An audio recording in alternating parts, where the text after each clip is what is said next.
Hello everybody, I am SS the Showstopper and today is the 16th of February 2024. Now we're still in the conversation of the entire VybzKartel trial and its ordeal. And what I see happening is that things are being swayed one direction and things are also being swayed in another direction in the matter of public opinion.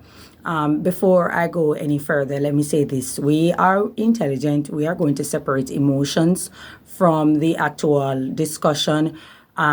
We separate feelings. We don't have emotional attachment to any entertainer. And because of such, we proceed with an open mind. There are one part of us who really want the artist to be free, and there's another part that says, okay, when the evidence is constantly being presented, he's actually guilty of the crime.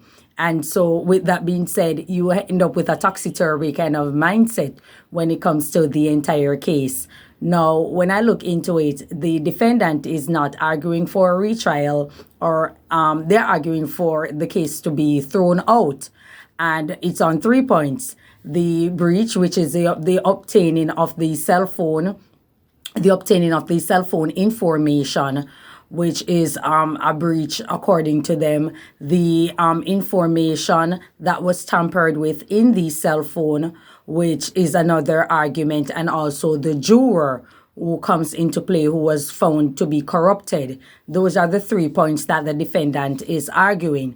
But upon it, I get to understand that the laws were amended when it comes to obtaining of the cell phone information. And that's the reason it was still admissible. It was because at the time, I don't think there was a law against it at the time. And because of such, they went ahead with the court proceedings as to the cell phone the obtaining of the cell phone information.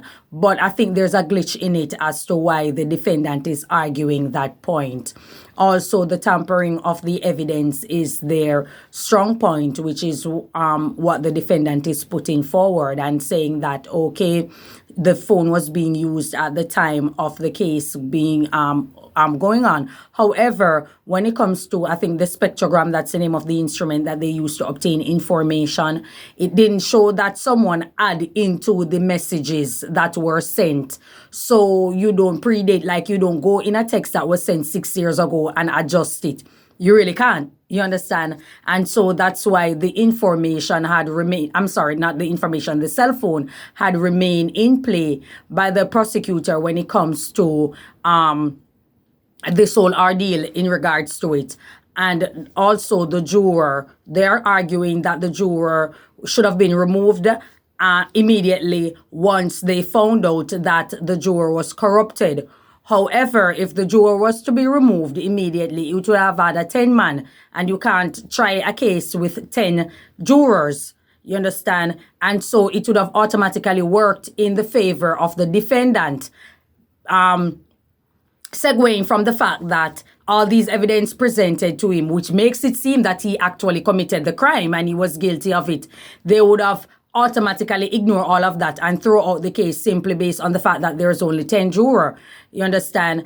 And that was not what was in play. What was in play is that there was an alleged corrupted juror. It is alleged that the juror was corrupted, and so the judge, within discretion at the time, as the prosecutor have said that he was caught between a rock and a hard place, he made the decision to go with the lesser evil, have him sit in the form of just policy, decorum, and for the fact that he's remained as a juror. However, the matter will be investigated after the case and or after the verdict. And here lies we in the situation right now, and it's a bit sticky for a mistrial or for the case to be thrown out. I'm thinking that it's a bit sticky. I thought that they were asking for a retrial. However, they're saying that for VybzKartel to get a retrial, it would be an unfair trial on the island of Jamaica, and the crime wasn't committed anywhere else. So it has to be tried on the soil of Jamaica for it to be a retrial. And so they believe strongly that he will not get a fair trial. The Court of Appeal had looked into the matter and they had thrown it out, saying that the verdict still stands based on all that is presented in front of them. And so this is the reason they are actually at the Privy Council right now. However, if all things are equal and they decide to throw it out, it to also create a lot of people are saying that Digicel will be held liable, the government will be held liable based on the fact that he spent 13 years in prison when the case should have thrown out based on the fact that the juror was corrupted and all of that. But the Privy Council had said, however, you see the thing is that you can preempt what the Privy Council think or what the Privy Council is going to do. That's not how it really works. You understand? These are highly intelligent people who have been sitting on the crown and representing for years, you understand? And so you can't preempt. I remember there was a judge, I'm not going to call his name. That man was actually very quiet. I remember when I was in a beauty pageant, he was one of the judges and, I was interviewed by him. And I couldn't believe that this is the guy that is giving people harsh sentences. You understand? Because when I spoke with him, he was so calm, he was so quiet, he was this, he was that, and all of that. And but in the courthouse, when he's actually trying a case or he's sitting on the bench, it's an entirely different scenario. He speaks quietly. However, his sentences were pretty harsh. So when it comes to a judge or anything like that, you can't preempt what they're thinking or what their motives are or what their next move will be. However, what is happening right now is the Privy Council is saying that they are not going to ignore the evidence. So that's also a sticky situation. So the sticky part on the prosecutor side is the juror, whether or not they should have, because the debate, there isn't a law that says the judge should have. Everybody's saying the judge should have, but there isn't a law on the land that says once a juror is alleged or to be corrupted or it's accused of corruption, the case should automatically be thrown out. There's no law on the island that stipulate that. And that's what the prosecutor was arguing. So that's on the defendant. That's sticky for the defendant being thrown out. It's not an automatic situation, but that's what the defendant is arguing. It should have been thrown out automatically once the juror was found to be corrupted.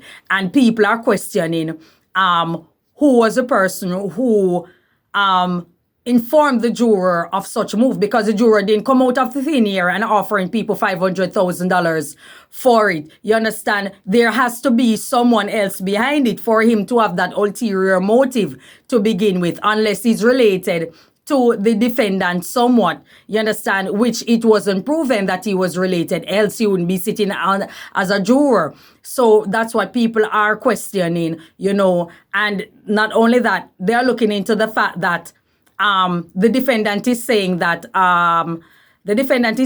with the 500,000, where is, because the Privy Council was asking, where's the evidence or the receipt? What was the method of payment for the person who was offered the 500,000? So the prosecutor is arguing that there wouldn't be. So people are saying that it's not true because there isn't any evidence. So, but I'm saying that if I offer you 500,000 to do something and I didn't tell you that I'm going to wire transfer it, I'm going to put it in it's going to be a check. I'm going to put it in your pocket as cash in hand. It means that it didn't exist. It means that I did not offer it. You understand what I'm trying to say? So that in and of itself, I don't think hold much weight, because I can offer you something, but I don't tell you the method of payment. That means that I didn't offer it. You understand me? I don't think the question hold much weight. But, that's a part that the defendant is arguing that it should have been thrown out once they found out that there was an alleged corrupter in the entire juror system, the jury system. And stuff like that. But I'm not sure, because, as I said, the prosecutor is looking at the fact that they aren't going to, the Privy Council, is looking at the fact that, sorry guys, I'm a bit distracted. The Privy Council is looking at the fact that they're not going to ignore the information, the evidence that was presented. So what are we saying? Are we going to throw out the entire case because of a juror who was found to be corrupted? Or ignoring all the evidence that was presented, or are they going to have a retrial then based on the fact that the juror was corrupted, and also the fact that the evidence which is still stands that he's actually guilty and is a convicted murderer. So we want to find out, where does it stand? I don't know. Everybody is having their opinion on it. Everybody's having this. For me, like I said, I'm not holding any feelings to the situation. You understand? I wasn't, and for persons who are coming at me and calling me this, calling me that, I hate Gaza, I hate this, and I hate that. Maybe I do, because I don't like stupid people, and I'm not emotionally attached to this situation.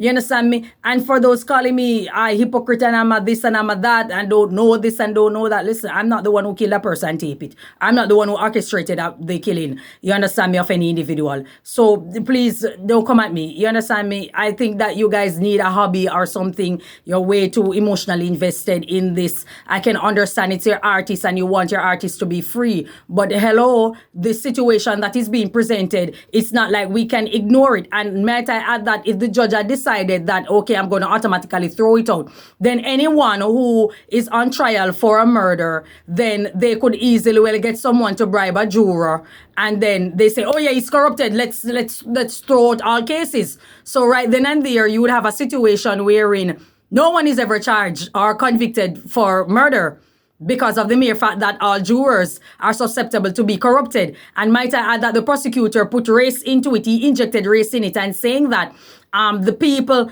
it would send a message that the people on the island aren't too intelligent because they can't be entrusted to make rational decision based on the fact that they have no integrity. So if everybody is easily corrupted like that, so you're going to throw out a case, that means that no case will be able to try on the island, because everybody would be corrupted.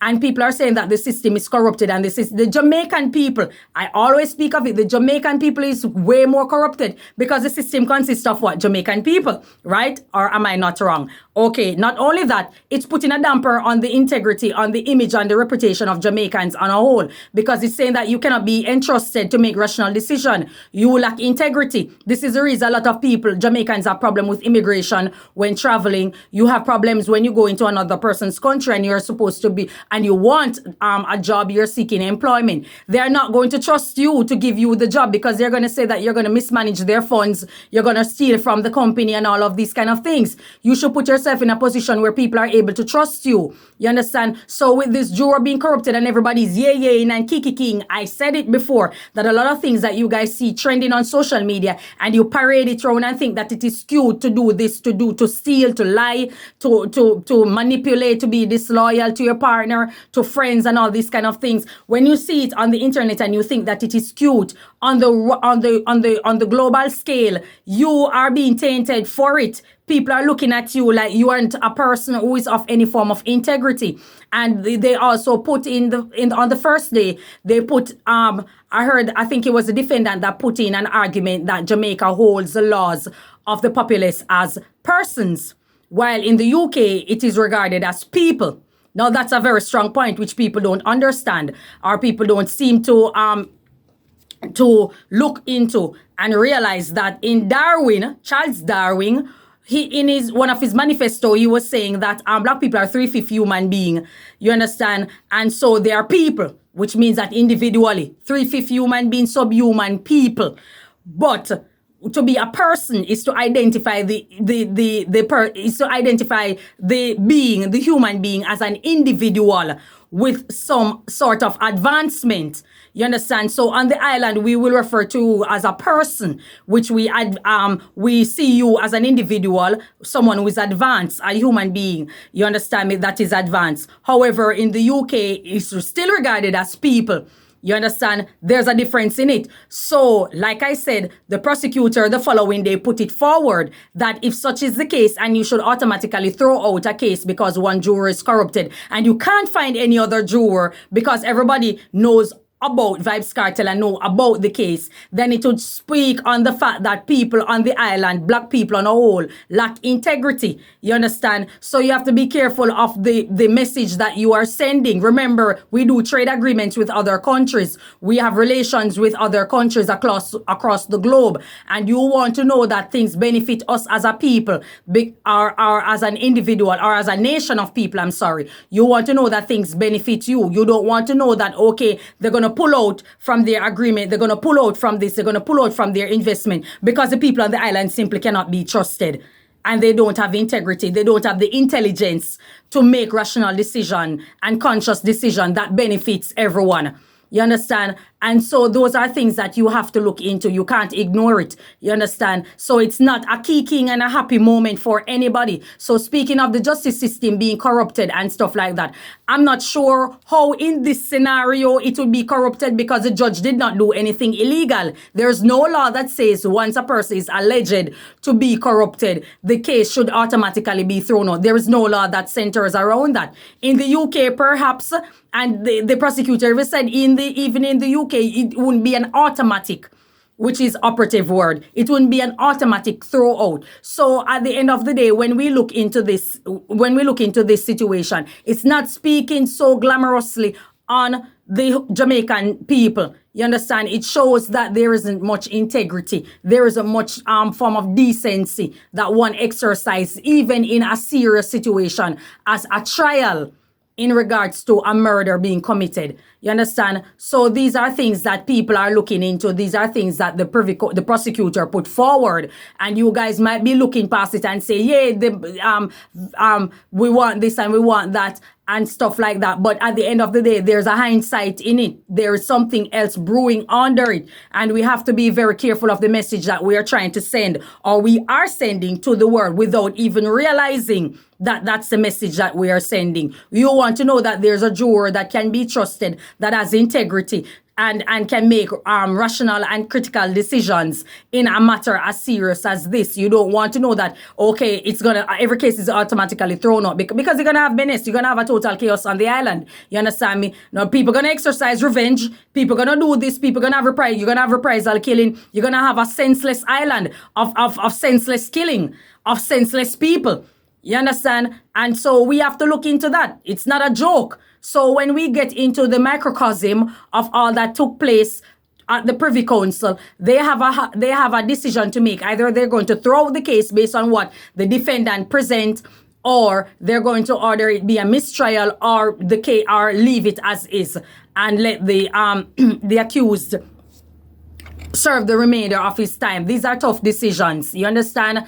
And it speaks to the justice system. There needs to be some amendment, you understand? Because what do you do in a scenario like this? You understand? They are looking at costs. Yes, we on the island are looking at court costs and time and all these resources and all of that. But there are certain things that has to be examined too as a people. And I spoke about it on Imhotep University the other night. And funny enough, it's playing out in this case where I talked about people the change start with us as an individual. You can't be pointing fingers at politicians, at MPs, at all these type of people, police and all these people, to have integrity. And these people are Jamaicans. So it starts with us. We have to be the change that we want to see. I can't be pointing finger at that person or that woman or man to be a change when at the end of the day I'm corrupted, or I think that certain behavior is okay. I think that stealing is okay. I think that lying